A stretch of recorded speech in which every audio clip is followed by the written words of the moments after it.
Prélèvement à la source. Salariés, dirigeants d'entreprise, professions libérales, commerçants, artisans, retraités, cette réforme nous concerne tous. Nous en avions parlé en 2017, il a été décalé d'1 an. Revoyons les implications sur un cas concret. Pierre et Claire sont mariés. Pierre exerce une profession libérale, il a un salarié. Claire est salariée. À partir du 1er janvier 2019, l'impôt sur le revenu sera retenu à la source. Quel sera l'impact pour Claire et Pierre? Claire verra son impôt prélevé par l'intermédiaire de son employeur sur son bulletin de paie. Et Pierre devra le payer par acompte tous les mois. Il devra aussi, en tant qu'employeur, appliquer le prélèvement à la source pour son salarié. Pierre deviendra alors collecteur de l'impôt sur le revenu pour le compte du Trésor public. Par ailleurs, Pierre et Claire détiennent un bien qu'ils ont mis en location.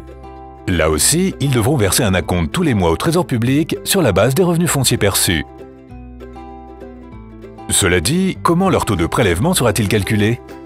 Il sera établi par l'administration fiscale sur la base des revenus et impôts 2017.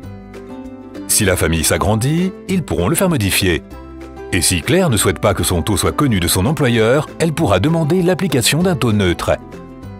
Une grande question se pose. En 2019, vont-ils subir une double imposition, à la fois sur les revenus 2018 et sur les revenus 2019? Bonne nouvelle, non. Ils profiteront d'un crédit d'impôt exceptionnel destiné à neutraliser l'impôt de leurs revenus courants de 2018.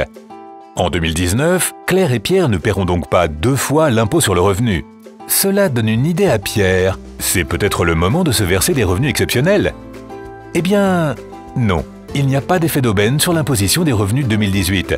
Les revenus qualifiés d'exceptionnels ne profiteront pas du crédit d'impôt. Le couple est également inquiet car il a l'habitude de faire des investissements ouvrant droit à réduction d'impôt. Autre bonne nouvelle, il profitera de ces réductions d'impôt. Elles seront versées à l'automne 2019.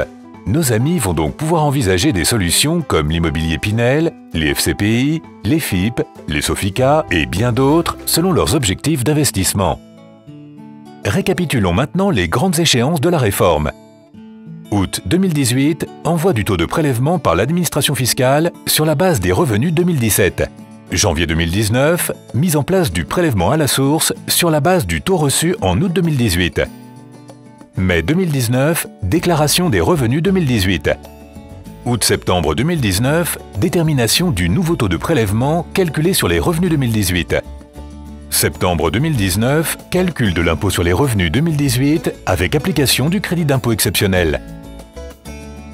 Et à partir de l'automne 2019, paiement du reliquat dû en cas notamment de revenus hors champ du prélèvement ou versement par l'administration du solde dû aux contribuables, notamment en cas de réduction d'impôt acquise en 2018. Tout est clair? Notre couple se pose encore quelques questions. Claire a un PERP et Pierre a un contrat retraite Madelin. Ils ont pour objectif de préparer leur retraite. Ils s'interrogent sur l'intérêt de poursuivre leur versement en 2018. Ils envisagent aussi de faire des travaux dans l'appartement qu'ils ont mis en location. Faut-il les réaliser en 2018 ou attendre 2019, voire 2020? Pour répondre à toutes ces questions, Claire et Pierre ont décidé de rencontrer au plus vite leur coach patrimonial UFF. Et vous ?